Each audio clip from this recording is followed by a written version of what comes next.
Pull up a chair and tell me your memory. Why does it matter to you? I want to hear your story, your point of view. Tell me what happened to you. Hi, and welcome back to Tell Me What Happened, the podcast that features folks from all walks of life telling us of one childhood experience and how that event has impacted who they are today. I'm your host, Jay Rehack, and like you, I've had my share of childhood experiences that have impacted who I am today. But I like to think that everything that happened, good or bad, has made me a better person. That may not be true, but that's what I like to think. Tell Me What Happened is sponsored by Sidelining Publishing, publishers of quality books, including Susan Salador's classics, One Little Act of Kindness, and I've Got Peace in My Fingers. All right. Today I have as my guest Tina Gamal. Tina is an artist, educator, and arts administrator in Chicago. She believes in the power of a good story and a good cup of coffee. Welcome to the show, Tina. Thank you so much for having me. Tina, I'm fired up. I'm going to add very briefly to your bio that you're a good friend of my daughter's. Yeah. As a consequence, a good friend of mine as well, or at least friend. I don't want to overstate my relationship. No, please add that. I love it. All right. So take it away, Tina Gamal. So this is a story that I tell a lot, that my mother and I co-tell a lot together. And it has become a bit of a legend in our lives that we sort of repeat over and over again. So it goes. Once when I was, I think about 7 or 8, I was going to an after-school program at the Lincoln Park Cultural Center, and it gave my mom a little extra time between work and having to pick me up from the end of the school day. We did all sorts of programs there. It was really nice. I got to hang out with other kids. She would usually come get me in the evening around 5, I think, 5:30. And it was the middle of winter. And we all know Chicago winters.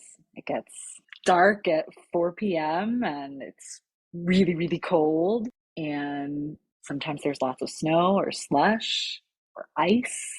And this particular day, there was all of that.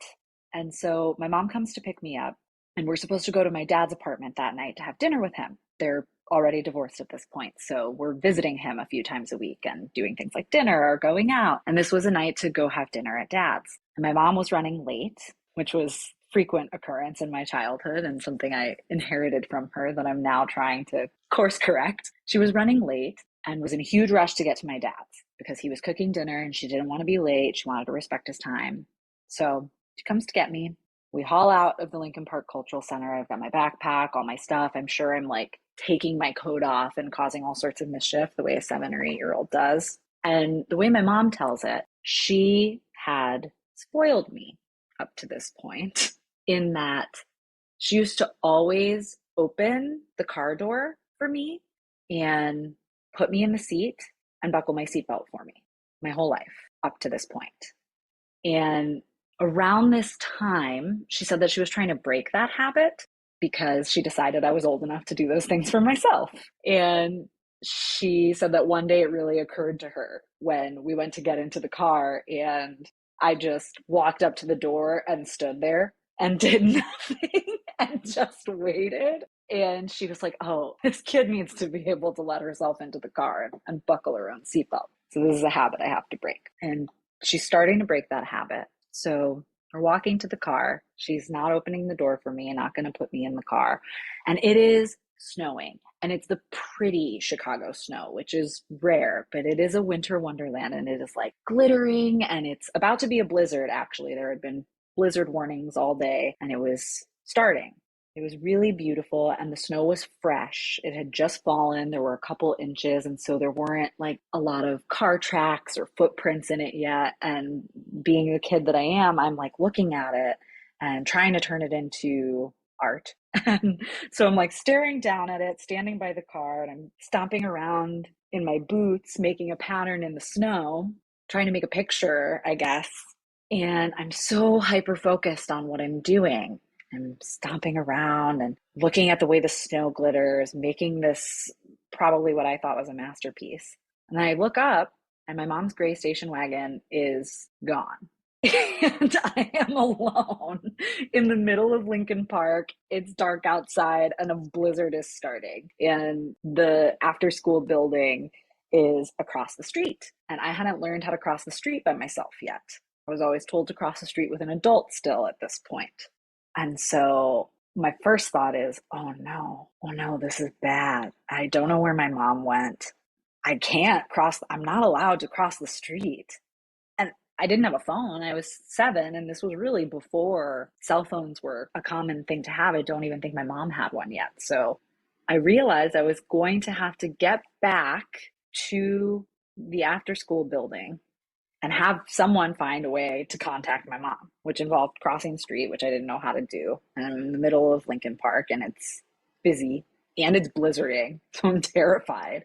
And as I'm doing all this deliberation, my mom's side of the story is she's in the car and it's dark, so she can't see into the back seat really well through the rear view. And she's talking to me. She's like, oh, Tina, I am hungry.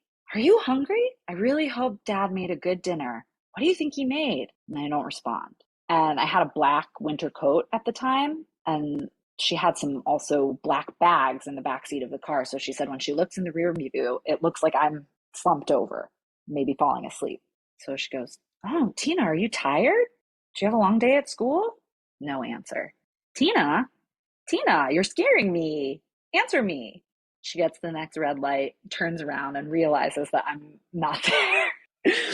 And I wind up crossing this street by myself. I'm terrified. I'm like gonna get hit by a car. And I'm like remembering everything I've ever been taught about crossing the street. And I'm like, okay, look both ways. Keep looking both ways. And I'm thinking to myself, maybe I could ask someone for help, but then I've been told not to talk to strangers. So I'm like really caught here. And I finally make it across the street and I go inside and tell the folks who run my program, my mom left without me. I don't know why she would do that. And I'm really confused. I thought she did it on purpose. Maybe like she was trying to teach me a lesson. I don't know. And I'm really freaked out and riled up. And they call my mom and I'm waiting. I'm probably there for maybe 5 or 10 minutes, but it feels much longer than that. And I'm sitting there and then I hear my mom's keys as she kind of walks through the door. And that's like one of my core like memories as a child is the sound of my mom's keys. And it was always the same the whole time I was living with her. And so I remember hearing her come into the building before I saw her. And I was so relieved. I was like, oh my gosh, okay, my mom is here. Everything's fine. And we reunited, went and had dinner at my dad's. And it is sort of now this lore that we tell. And we think it's really funny now. But at the time, we were both really freaked out. And yeah, we tell that story at parties and with friends a lot, and it always gets a good laugh. And I remember how stressed I felt in the moment. I can only imagine how stressed my mom felt in the moment, knowing that I was 7, alone outside in a blizzard with not a lot of my own skills. That's my story. You know, I'm a father, so that story resonates with me. I know you're okay because I'm looking at you, so I know I'm going to find you. But it's the nightmare of every parent, as I'm sure you can imagine. I'm sure your mother, it's burned in her memory, almost every sentence she said to the black bags behind her, you know, that she thought you were there, and then finding out or realizing at the stoplight that you're not there must have been cause for great panic. But thankfully, it sounds like it was a relatively short period of time, which doesn't matter. When you're a kid, it's forever. And when you're a parent, I think it's forever too. But Tina, how do you think that story has impacted who you are today? I think that experience did 2 big things for me. One, it highlighted the importance of cultivating independence on a lot of levels. We wouldn't have found ourselves in that situation if I had learned how to just open my own freaking car door and let myself in. And I think it also taught me that sometimes I'm going to have to do something that's scary or that I don't know how to do yet, but I will have no choice but to do it. And that's how I'm going to learn how to do it. When you're 7 or 8, the world feels really, really big and there are so many things that you don't know how to do yet. So having to cross the street, having to deliberate whether or not this is a good and acceptable, appropriate moment to ask a stranger for help at that time in life feels like really big decisions, and trying to figure out skills that you may or may not have yet. And I think that that process comes up all the time, no matter how old we are. Sometimes we're faced with decisions or having to do things that we haven't had to face yet or haven't had to do yet. And sometimes the only way to figure it out is by being brave and doing it, learning through the doing. So I think I really got that from this. So those are sort of like two peas in a pod to me. And then the other piece of it is realizing that parents are human and that parents are fallible, and that even though from a young age, for those of us who are lucky, we see them as the people who are going to protect us 24/7, no matter what, without fail, they're also human and they're going to make mistakes. And sometimes those mistakes are going to come at your expense or their own expense or the expense of others. And there is sort of a huge revelation in realizing that our parents are people too. And that just because they're grown-ups or just because they're our parents doesn't mean that they don't make mistakes. And I think that that has really shaped my relationship with the adults in my life, in my family, specifically my mom, but I think all of them, realizing that they're all humans that had a life before me. And now that I'm an adult and not living with them and directly under their care, continue to have a life without me. And now I am a part of their life. Whereas maybe at one point I was what felt like their whole life, and vice versa. And I think that's a really powerful thought and realization. I think you're right. I think everything you're saying is 100% right. And every child does have that moment at some point where they go, oh, my parents don't know every darn thing, or they do make mistakes. And it can shake you up as a little guy or a young lady, but at some point, a young person. But on the other hand, it is a lesson that we have to learn. So I definitely felt your pain there. I'm so happy that it was a small window, wasn't too long. I think people experience, getting lost or getting separated from loved ones in different forms. And so your story resonates, of course, to me on a slightly different level than somebody else. But I think everybody can relate to your story in some way. And that person, that young person who's watching or just turns away and says, wait, where did mom go? That's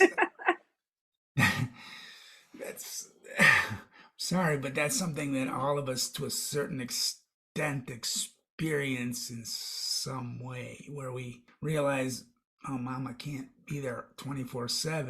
In your case, she can't open the door. She's going to stop opening the door for you, putting your safety belt on. But yeah, it's a great story, and I'm glad that it ended well. So your mother's doing okay these days? She is. She's doing great. She just moved down to part-time at work. I think retirement's on the horizon, so I'm excited for her. Fantastic. All right. Well, I'd like to thank you, Tina, for being a guest on the show. Really appreciate it.